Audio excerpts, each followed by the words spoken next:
Welcome to Chillin' 101. We hope this video helps.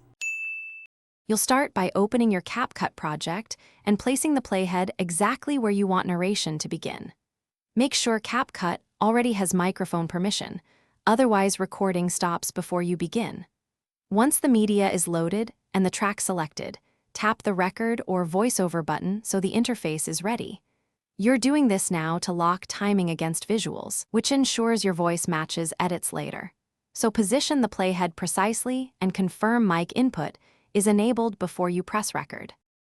You tap the voiceover or record control and speak into the mic. Speak at a steady distance so levels stay even. Monitor the on-screen input meter and use headphones to catch pops or background noise.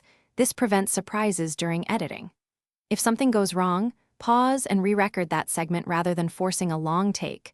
Multiple short takes let you cut and comp the best performance. Once done with a take, review playback immediately and decide whether to keep, re-record, or add another pass for consistency. After recording, trim and add fades to your voice clip so it blends into the track. Use volume keyframes to balance speech with music.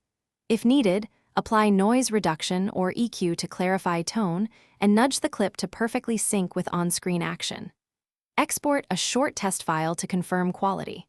If recording fails, check microphone permission, restart the app, or test with another app to isolate hardware versus permission problems. These steps usually resolve common recording issues. Thanks for watching. Consider subscribing if we helped you.